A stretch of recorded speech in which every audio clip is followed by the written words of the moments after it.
জামায়াত আমিরের জনসভার খবরাখবর আপনাদের জানাতে চাই। মহেশখালী থেকে আমার সহকর্মী শামীম রেজা আমার সঙ্গে যোগ দিয়েছেন। শামীম, আমরা জানতে পেরেছি জামায়াত আমির ইতোমধ্যে সভাস্থলে পৌঁছেছেন।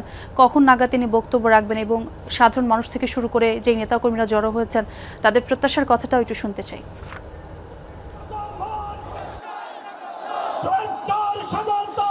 হ্যাঁ, ছোঁয়া আমিরে জামাত ইতিমধ্যে মাঠে প্রবেশ করছেন তার গাড়ি বহর নিয়েই। আসলে তিনি এই যে গেট দিয়ে মাত্রই প্রবেশ করছেন, হয়তো দেখতেই পাচ্ছেন, এবং তার আগমনকে কেন্দ্র করে আসলে পুরো মহেশখালী জুড়েই নেতা কর্মী এবং সমর্থকদের মাঝে উৎসবের আমেজ বিরাজ করছে। এবং সেই উৎসব আমেজ উচ্ছ্বাস আসলে তিনি সভাস্থলে পৌঁছানোর সাথে সাথে আরও কয়েক গুণ বেড়ে গেছে। সেটা দেখছেন যে তাকে আসলে অভিনন্দন জানাচ্ছেন স্লোগানের মধ্য দিয়ে।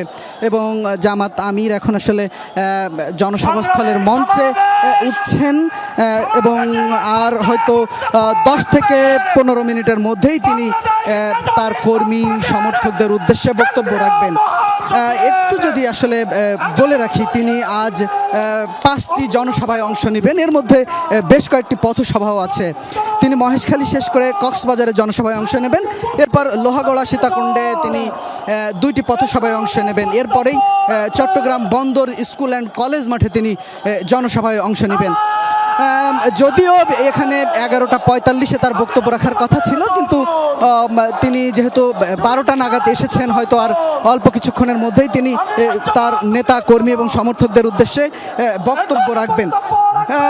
আরও যদি একটু জানিয়ে রাখি, আসলে নেতাকর্মীদের সাথেও আমাদের কথা হয়েছে। তারাও আসলে বলছিলেন যে দীর্ঘ 16 বছর পর একটা নির্বাচন হতে যাচ্ছে, এবং দীর্ঘ 16 বছর পর যেহেতু এই নির্বাচন হতে যাচ্ছে, আর 16 বছর ধরে নির্বাচন বঞ্চিত দেশের যে মানুষ ছিল, সেই মানুষ এবং দলের সমর্থকরা, বিভিন্ন রাজনৈতিক দলের সমর্থকরা এই নির্বাচনে যেহেতু অংশ নিচ্ছেন, সুতরাং সব কিছু মিলিয়ে সারা দেশের মতো মহেশখালীতেও আসলে নির্বাচনী উৎসব বিরাজ করছে।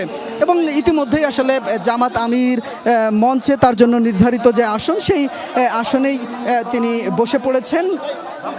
একই সাথে নেতাকর্মীরা আরও বলছিলেন যেটা, যে 2008 সালের যে নির্বাচন ছিল, জোটবদ্ধ হয়ে জামাত যে নির্বাচনে অংশগ্রহণ করেছিলেন, সেই নির্বাচনে আসলে এই আসন থেকে জামাতের প্রার্থী অংশ নিয়েছিলেন এইচ.এম. হামিদুর রহমান আজাদ। সেই নির্বাচনে আসলে নির্বাচিত হয়েছিলেন প্রার্থী হিসাবেই।